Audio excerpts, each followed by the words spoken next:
ദൈവത്തിനൊരു കത്ത്. ഒരു ശാന്തമായ താഴ്വരയുടെ നടുവിൽ ചെറിയൊരു മലമുകളിലായിരുന്നു ലെഞ്ചോയുടെ വീട്. അവിടെ നിന്ന് നോക്കുമ്പോൾ മുഴുവൻ പ്രദേശവും കാണാമായിരുന്നു. താഴെയൊഴുകുന്ന ഒരു ചെറുനദി, അതിനരികിൽ പച്ചപ്പോടെ വിരിഞ്ഞിരിക്കുന്ന വയലുകൾ, കാറ്റിൽ മൃദുവായാടുന്ന ചോളം ചെടികൾ എല്ലാം ചേർന്ന് അതൊരു മനോഹര കാഴ്ചയായിരുന്നു. അന്ന് രാവിലെ മുതൽ ലെഞ്ചോയുടെ കണ്ണുകൾ ആകാശത്തേക്കാണ് പതിഞ്ഞിരുന്നത്.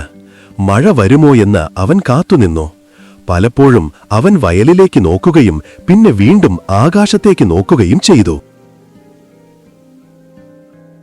ഇപ്പോൾ ശരിക്കും മഴ പെയ്യാൻ പോകുന്നത് പോലെ തോന്നുന്നു. അതെ, ദൈവം ഉദ്ദേശിച്ചാൽ. വലിയ മക്കൾ വയലിൽ ജോലിയിൽ സഹായിക്കുകയായിരുന്നു. ചെറിയ കുട്ടി വീട്ടിനടുത്ത് കളിക്കുകയായിരുന്നു. ഭക്ഷണത്തിനായി ഭാര്യ എല്ലാവരെയും വിളിച്ചു. കുടുംബം മുഴുവൻ ഒരുമിച്ച് ഭക്ഷണം കഴിക്കാനിരുന്നു.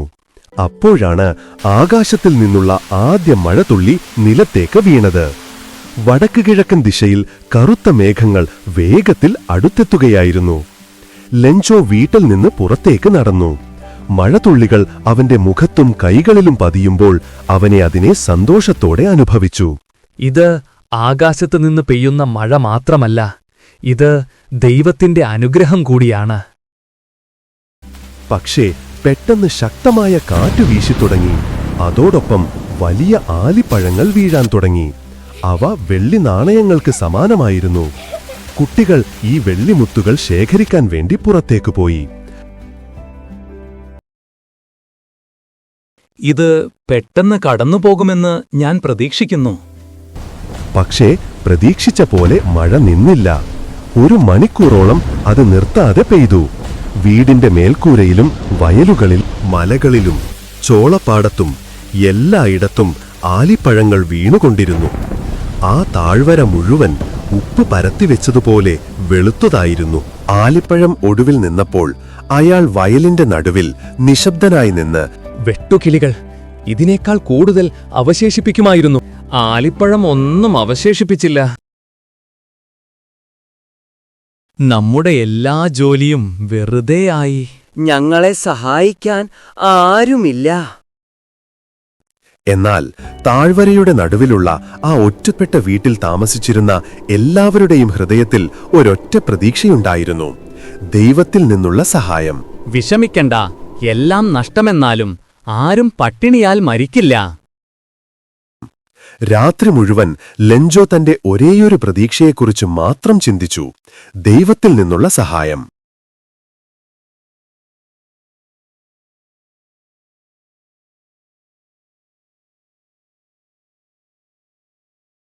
ലെഞ്ചോ വയലിൽ മൃഗങ്ങളെപ്പോലെ കഠിന ജോലി ചെയ്യുന്നവനായിരുന്നു.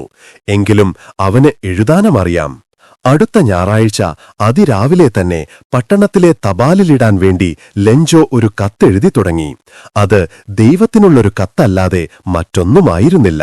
അദ്ദേഹം എഴുതി. അതിൽ ഇങ്ങനെയായിരുന്നു: നിങ്ങളെന്നെ സഹായിച്ചില്ലെങ്കിൽ ഞാനും എന്റെ കുടുംബവും ഈ വർഷം പട്ടിണിയിലാകും.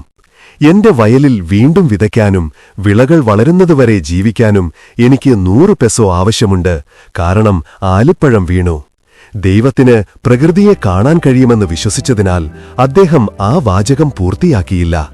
കവറിനു പുറത്ത് ദൈവത്തിന് എന്നെഴുതി കത്ത് അതിനകത്തേക്കിട്ടു. ആശങ്കയോടെ പട്ടണത്തിലേക്ക് പുറപ്പെട്ടു. പോസ്റ്റ് ഓഫീസിൽ വെച്ച് അയാൾ കത്ത് ശ്രദ്ധാപൂർവം മെയിൽ ബോക്സിലിട്ടു.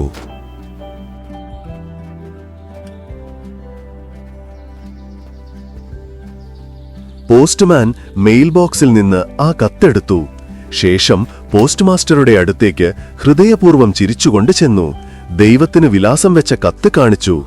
തന്റെ ഔദ്യോഗിക ജീവിതത്തിൽ ഒരിക്കലും അദ്ദേഹം അങ്ങനെ ഒരു വിലാസം കണ്ടിട്ടില്ല. സൗഹൃദ മനോഭാവമുള്ള പോസ്റ്റ് മാസ്റ്ററും പൊട്ടിച്ചിരിച്ചു. എന്നാൽ പെട്ടെന്ന് തന്നെ അദ്ദേഹം ഗൗരവത്തിലായി. ഈ കത്തെഴുതിയ ആ മനുഷ്യനുള്ള പോലെ വിശ്വാസം എനിക്കുമുണ്ടായിരുന്നെങ്കിൽ എത്ര നന്നായിരുന്നു. ആ മനുഷ്യന്റെ ദൈവവിശ്വാസം തകർക്കാതിരിക്കാൻ പോസ്റ്റ് മാസ്റ്റർ അവന് കത്തിനുത്തരമെഴുതാൻ തീരുമാനിച്ചു. പക്ഷേ അത് തുറന്നപ്പോൾ അതിനുത്തരം നൽകാൻ ഒരുപാട് പണം ആവശ്യമുണ്ടെന്ന് അവൻ മനസ്സിലാക്കി.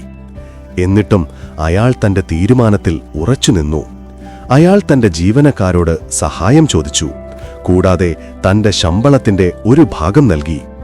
ഈ കാരുണ്യ പ്രവൃത്തിക്കായി എന്തെങ്കിലും നൽകാൻ അദ്ദേഹത്തിന്റെ നിരവധി സുഹൃത്തുക്കളെയും പ്രേരിപ്പിച്ചു.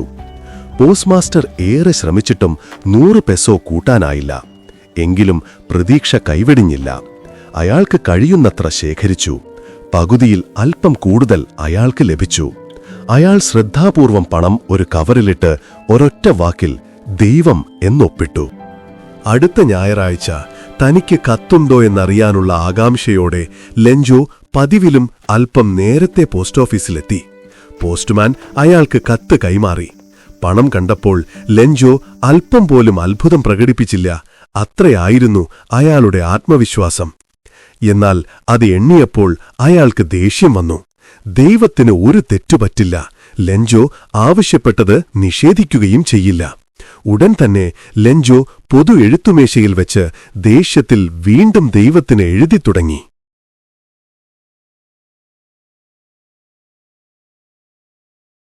കത്ത് മെയിൽ ബോക്സിൽ വീണ ഉടനെ പോസ്റ്റ് മാസ്റ്റർ അത് തുറക്കാൻ പോയി. കത്ത് തുറന്ന നിമിഷം അതിനകത്തുള്ളത് കണ്ട് അയാൾ ഞെട്ടിപ്പോയി. ഒരു നിമിഷം അയാൾ കൈകളിലെ കടലാസിലേക്ക് നോക്കി നിശബ്ദനായി നിന്നു. അതിലെഴുതിയത് ഇങ്ങനെയായിരുന്നു: ദൈവമേ, ഞാൻ ചോദിച്ച പണത്തിൽ 70 പെസോ മാത്രം കിട്ടിയിട്ടുള്ളൂ. ബാക്കി കൂടി എനിക്ക് വളരെ അത്യാവശ്യമായിരുന്നു. പക്ഷേ അത് തപാലിലൂടെ അയക്കരുത്. കാരണം പോസ്റ്റ് ഓഫീസിലെ ജീവനക്കാർ ഒരു കൂട്ടം കള്ളന്മാരാണ്. ലെഞ്ചോയെപ്പോലെ ദൈവത്തിൽ ഉറച്ച വിശ്വാസം നമുക്കും വേണം. ദൈവം പലപ്പോഴും നമ്മെ നേരിട്ട് സഹായിക്കില്ല.